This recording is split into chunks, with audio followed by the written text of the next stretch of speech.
Raidījumu atbalsta Rīgas Brīvosta.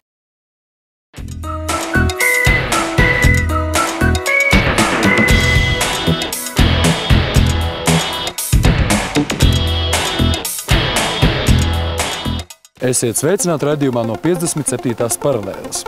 Un šajā raidījumā mēs turpinām apceļot Gruziju. Svanetijā ir uzausis brīnišķīgs saulains rīts, un šajā rītā mēs kopā ar saviem pavadoņiem dosimies pa kalnu taku uz kalnu ciematu Guļu. Kalnu taka iet gar kalnu upi. Vēl nesen pirms 30-40 gadiem šajā kalnu ciematā dzīvoja cilvēki. Kā tur izskatās šodien, par to mūsu raidījumā.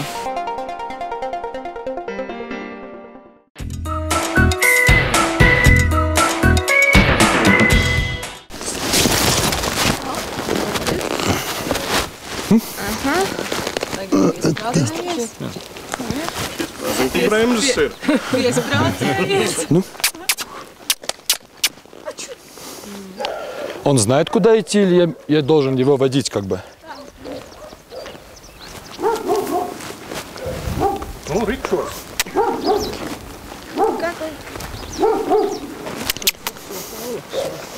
Ничего.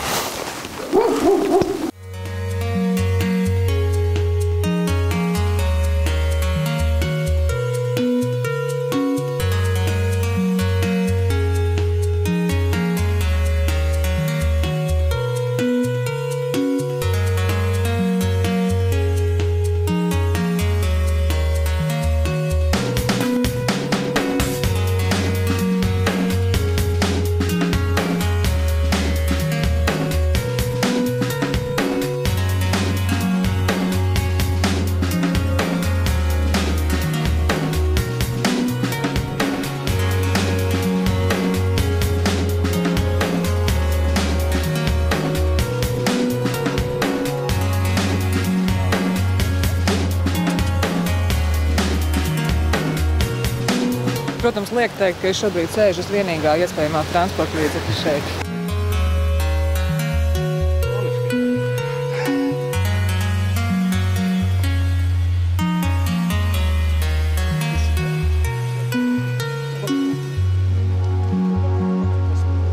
Kur mēs pat labi atrodamies? Tagad esam pusceļā, vai pat vairāk līdz Guļu, kas ir bija apdzīvota vieta, tagad tur neviens nedzīvo. Man šķiet, ka apmēram 2 paudzes tur neviens nav dzīvojis. Bet vieta vēl ir slavena ar savu baznīcu. Tā ir vienīga baznīca Grūzija, kur sievietes nedrīkst iet iekšā. Vīrieši arī tikai 3 reizes gadā. Tas ir 3 otrdienas pēc lieldienām, kad cilvēki liela daudzumā dodas uz šejien no šīs ielas, no citām ielēm, no Tbilisi. Tāpēc, kā viņi tic, ka tad var notikt brīnumi. Un tad varasti viņi ņem līdzi kādu jēriņu, un to viņi tad apēd, tā kā tas var būt līdzīgs ar senām pagānu tradīcijām, kad upurēja dzīvniekus. Un tas, teiksim, Svanetī, tās vestas tradīcijas ļoti labi, veiksmīgi vai tā dabiski vies kopā ar kristietības tradīcijām. Tas nozīmē, ka es nedrīkstēšu iet baznīcā, bet jūs arī nedrīkstēsiet. Šajās 3 otrdienas es drīkstu, pagadām tu nedrīksti, bet vietēji jau spriež par to, vai tas bija pareizs lēmums tā lemt. Man šķiet, ka apmēram arī Baltija un Skandināva pirms 100 gadiem bija līdzīgas tradīcijas. Bija tās baznīcas, kur sievietes nedrīkst iet iekšā. Bet šeit Svanetī saglabājas ļoti vecas tradīcijas, pats stiprāk nekā citur, un tas ir viens no piemēriem.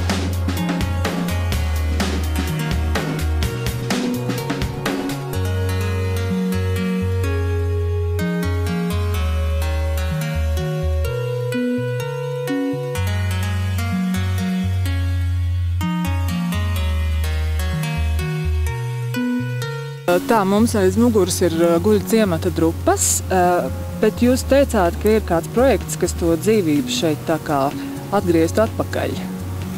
Jā, es nezinu, vai tas projekts ir tik labs, bet ir viens projekts no daudziem projektiem šeit izveidot kalnu slēpošanas trase. Tad, protams, mainīsies dzīve šeit totāli.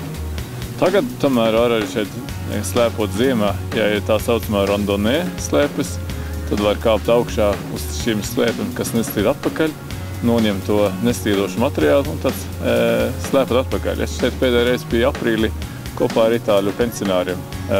Jaunākā bija 70, vecākais 83. Un tad mēs gājām līdz kalnu pārējai gandrīz 2900–3000 metri un tad slēpojam skaisti atpakaļ aprīļu vidū. Jā. Pirms neilga laika mēs sildījāmies saulītē un brokastojām. Cik lielu gabalu mēs esam nogājuši un kādā augstumā mēs atrodamies? Tagad mēs esam apmēram 1800 metri virs jūras līmeņa. Mēs neesam gājuši tik ļoti tālu, droši vien kaut kādi 2,5 kilometri. Nu, tad, kad mēs atbrauksim nākošais, tad mēs varbūt iziesim to itāļu pensionāru trasi, tad jūs mūs pavadīsiet. Ļoti labi. Tad šeit pat labam tagad mēs redzam un dzirdam, ka šeit ganās govis. Bet cik sen atpakaļ vēl šajā pat ciematā dzīvoja cilvēki?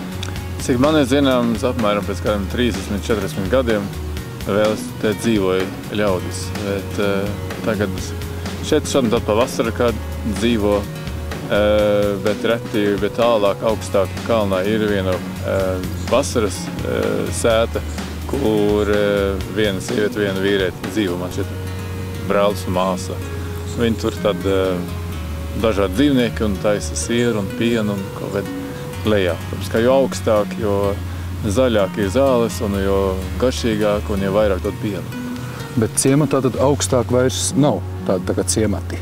Šeit ir citur, kur ir ciemati, kas ir augstāk, bet šis ir laikam mūsu ielē visaugstākais apdzīvotais ciemats ir Tvebišs, kas ir 1600. Skaidrs.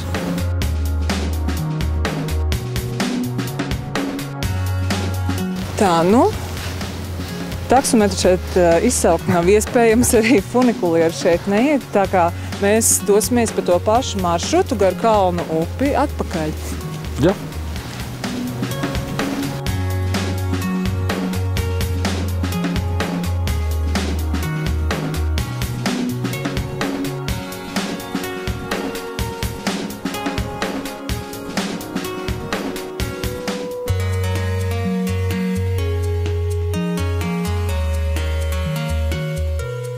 Es gribēju zināt par tiem buļļiem, kurus uz 3 mēnešiem, jūs teicāt, aizved arī uzved augšā kaut kur pļavās, kaut kur citur un atstāj. Jā, jo augstāk tu esi, jo labākas ir tās pļavas.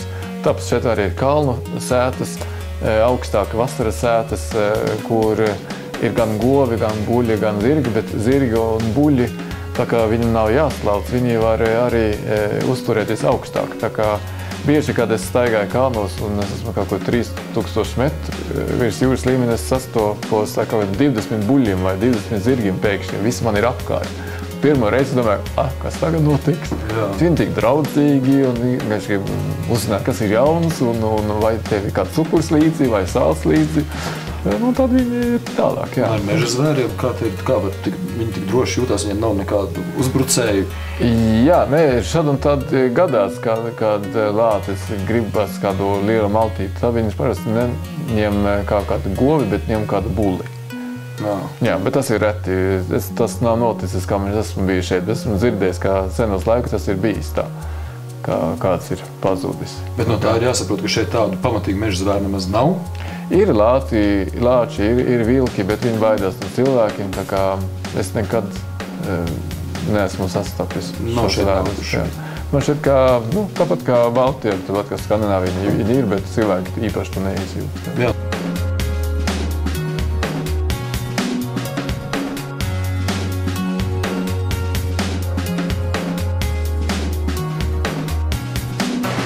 Lai varētu norientēties šajās kalnu pārējās un kalnos, takas tiek marķētas šādā veidā.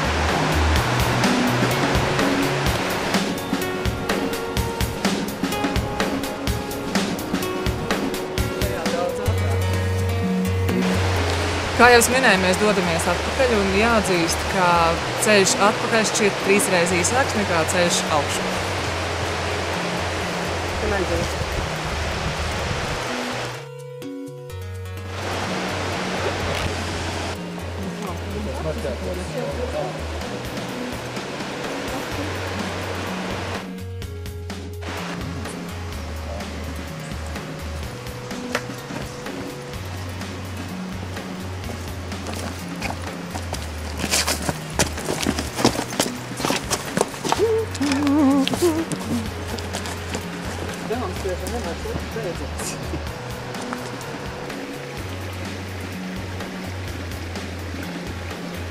Kā ir ar skolu? Mēs redzējām, ka tepat tālāk mēs redzējām vienu skoliņu. Cik, kā lai pasaka, uz cik daudz, cik skolēni mācās šādā skolā un no cik liels teritorijas viņi tur dodās? Tuvākā skola ir 1,5 kilometra no šejienes, tur mācās 67 skolēni. Tas skaitās kā liela skola Svanetijā. Mazāka skola ir Kalā, kur mācās 4 bērni. No 1. līdz 12. klasē ir viena, kas ir 2. klase, viena skolēns 5., 8., 11. klase un 7 skolotāji. Un tā diskusija, kas bijusi Latvijā par to, vai ir izdevīgi finansiāli uzturēt skolas, šeit arī viņi mēģināja taisīt, kāpēc ir kāda skola, bet nākamā gada jau atver atpakaļ, tāpēc kā cilvēki nevar ziemā izbraukt. Šeit notiek zirgu skriešanā sacensības, ja tam ir kāda īpaša vieta atvēlēta? Katrā ciematā jūnijā ir liela zirgu sacensības. Tas varbūt ir vislielākais sporta pasākums.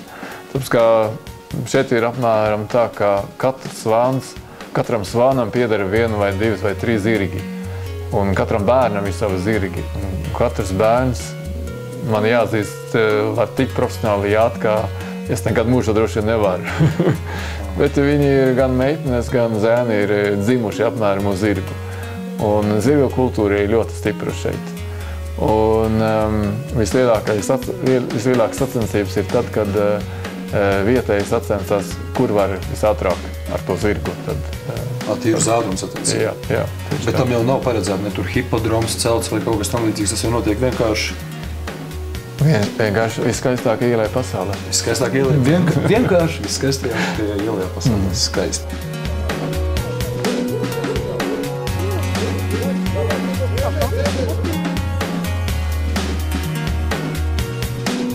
Maza reklāmas pauze, pēc brīža atkal būsim kopā.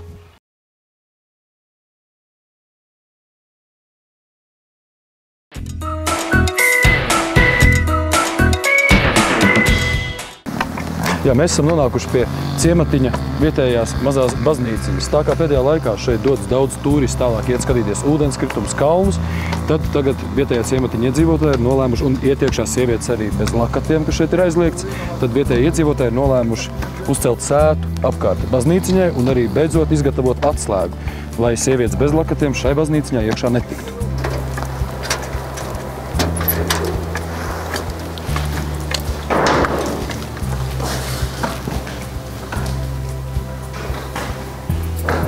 Очень красиво.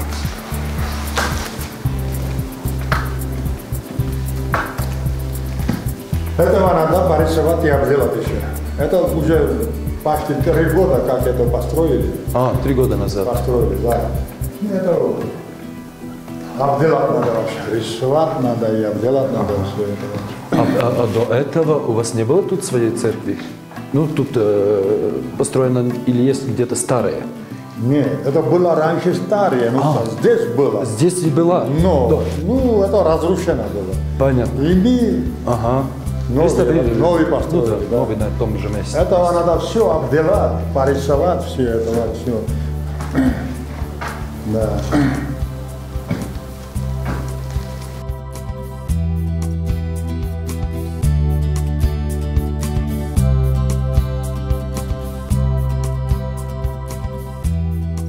Виноград не растет. Виноград нет, потому что холод здесь вообще не успевает этого. Вот из груши, из яблока вообще делаем вообще мы. Самогон. Да. А выращивать нам сказали, что картошка очень хорошо растет, да? Да, картошка. Капуста, наверное. Капуста, огурцы, помидоры. Помидоры тоже. Всякий укроп, зелень какой хочешь. И все тут. Какой хочешь. Лук. Чеснок, что хочешь. Очень хорошая земля. Все свое у нас собственное. Кроме мука и сахара, все у нас есть вообще. Это значит очень хорошая земля. 10 коров имеем. И овцы вообще. Что хочешь. Все свое имеем. Но как вот интересно, вот у вас тут 8 домов, да? У каждого есть своя корова, своя, я не знаю, там... Свое хозяйство, все вообще, картошку и... И у каждого своя, да? Это не то, чтобы то, что один занимается скотоводством, другой... У каждого своя. Земля, например, есть где-то вот, которыми сеем картошку, около 3000-4000 квадратных метров. Да, пол-гектара даже. Даже гектара некоторые имеют. И вы должны были приватизировать это или... Это, конечно. Это Ну, это пока бесплатное вообще. Это пока бесплатно, Да. Там не должны какие-то... Свану почти бесплатно. И свет тоже почти 21 год мы бесплатно вообще. Свет у нас. Не берут они от нас ничего. Год или вообще не берут? Вообще не берут. Вообще не берут? Да, почти 21 год. Уже 21 год? Через коммунистов, которые как коммунисты, вот, коммунистических этого нет, они вообще не брали ничего. Понятно. 21 год, чтобы мы вообще... И за землю тоже не надо платить ничего? Нет, копейка. И можно, и скот можно Вот выгуливать когда через... оформляешь, когда надо оформлять, тогда, конечно, надо. Да. И можешь скот водить куда хочешь. Тут нет никакого... Это все для людей своих, да. Для тех. А в государствах вообще здесь ничего нет. Cilvēki pieraduši pie tā, ka viņi var iztikt ar to, kas viņiem pašiem ir. Šajā Bečo ielē ir vienmēr bijusi satiksme vai vienmēr, bet pēdējos 50 gadus satiksme ar ārpasauli arī ziemas laikā. Bet austrum augšsonetī tur viņi bija pieraduši, ka no oktobra līdz aprīlim bija cieti ceļi un tad bija vienkārši jāsagatavojas tai ziemai. Un tu nevari tikt pie kaut kādiem jauniem produktiem. Tev ir jākrāj pavasaru, un tad tu dzīvo līdz aprīlim, un tad atkal būs kontakts. Bet šeit jau praktiski ir viens ceļš, kas pienāk klāt, vai ne? Ja te tomēr ir diezgan daudz... Viens galvenais ceļš, jā. Izrādās šie īpašās šķirnes zirgi dzīvojot pat līdz 100 gadu vecumam. Jā, un tie ir piemēroti īpaši pat radīti, es domāju, tieši kalnu apstākļiem. Ar viņiem varot izbraukt pat šitik stāvos kalnos bez nekādām problēmām. Tiek cauri tur, kur parastais zirgs netiek.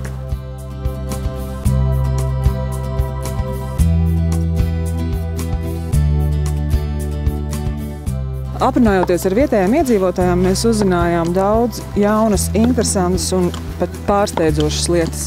Patiesībā šie iedzīvotāji patiešām ir neatkarīgi, jo viņiem ir pašiem savu naturālā saimniecība, un šeit viņi audzē pilnīgi visu, un vienīgais, ko viņiem nākas iegādāties, ir cukurs un milti. Pie tam vietējiem iedzīvotājiem nav jāmaksā par elektrību. Kā arī nav jāmaksā par zemi, kur te izmanto. Vietējie iedzīvotāji var ganīt savus lopus, kur vien šeit vēlas. Atpakaļ ceļu uz viesnīcu, es mērošu sirga mugurā. Vai ne? Tev nav iebildumu?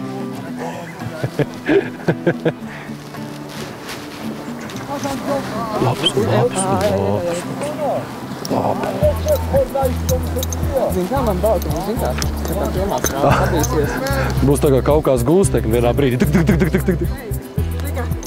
Kad kalnā esot par Raganu kalnu dēvē, ja Raganu terasi ir kaut kāda vieta. Kāpēc tā? Jā, Ušpas kalns, kas ir mūsu nosākuma, kas ir arī šeit pat blakus. Mēs esam pie Ušpas pakai. Tā saka, ka nosaukums, lai gan ir dažādas teorijas, ka tas ir Raganu tikšanas vieta.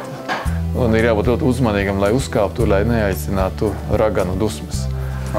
Un, lai gan tā nav visaugstākais kalns Eiropā, tikai 4710 metri, tas tomēr ir Kaukāza karalis vai visslavenākais kalns visā Kaukāzā ar savu īpašu formu. Es saprotu, ka Ušpas kalns nav vienīgais kalns. Protams, mēs redzam riņķī daudz un dažādas. Es saprotu, ka katram gandrīz kalnam ir arī savs nosaukums. Jā. Tas tā ir.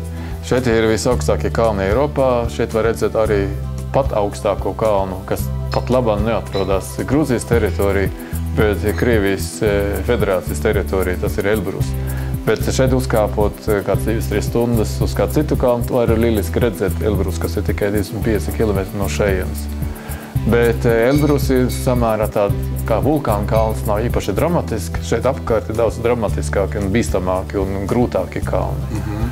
Un mēs atrodāmies starp diviem kalnu grēdām, starp Lielo Kaukāzu un Svanetijas kalnu grēdu. Kā mēs esam tā pa vidu. Un, teiksim, ja Užupes kalns nav tas augstākais, tepat blakus ir augstāks kalns, jā? Jā, ir, piemēram, Šharā, kas ir vairāk par 500 000 metriem. Un ir Tet-Nul ar saviem 4858 metriem. Tā kā, un tur, principā, var uzkāpt nebūdams ļoti avansēts alpinists. Līdz šai vietai mēs esam laipni atvesti ar automašīnu, tālāk gan būs jādodas ar kājām. Jā, un tā kā vietējie saka, nu te nav tālu, nu stundu jāpaiet, ne vairāk. Un vēl mazliet. Un vēl mazliet.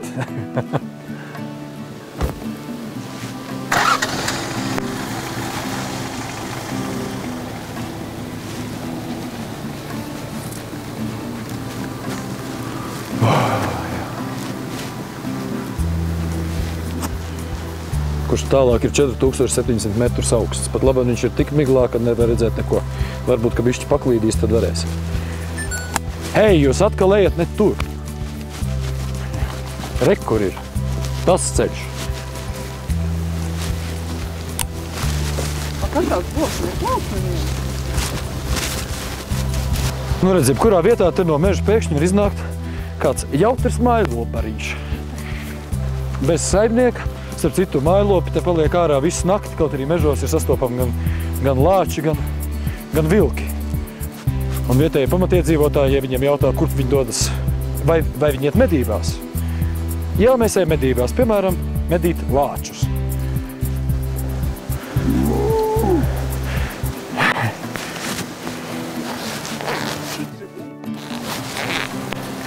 Viņš apmēram tā paskatījās.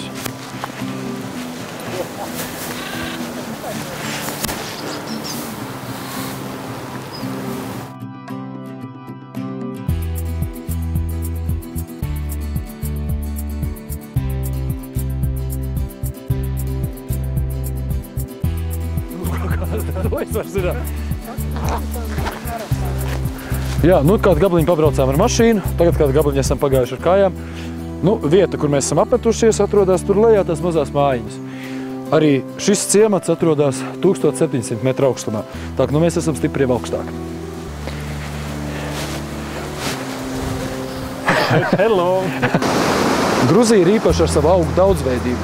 Tajā ir no 4000 līdz 4500 dažādu augu sugu, no kurām 300 ir radušās Gruzijā. Tikai floras, arī faunas daudzveidība ir milzīga, tik relatīvi nelielā teritorijā, kādā atrodas Gruzija.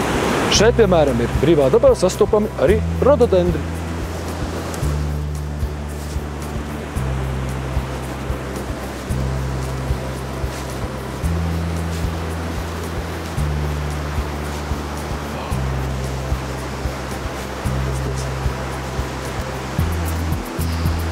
Mēs gājām gar mežu, kāpām arī uz kalnupu, un pēkšņi starp kokiem sāk nākt ārā govis un buļļi, un vienkārši nāk pretī, paiet garām un dodas savās gaidās. Kā tas notiek? Bez gana, bez nekā? Jā. Piemēram, šeit Svanetijā un Grūzijā, varbūt īpaši Svanetijā, teiksim, dzīvnieku tiesības ir augstāk reizēm par cilvēku tiesībām. Un viņi staigā brīvi. Pat mūsu zirgi viņi staigā brīvi, ka viņi neizmanto. Nav tā, ka viņi tiek turēts kaut kādu stalli vai tam līdzi. Protams, ziema tāds cits stāsts, bet visu vasaru, rudenī, pavasarī viņi staigā apkārt. Viņi nekur tālu neiet. Bet, kad mums ir pasūtījums, ka kāds viesis vēlāk kaut kur doties ar zirgu, tad mums ir jāķer to zirgu. Tas prasa kādu laiku. Tāpēc mēs sakam, lūdzu iepriekšējā dienu, saka, lai mēs varam paspēt ķert to zirgu. Un arī govju. Viņi ir ļoti patstāvīgas būtnes.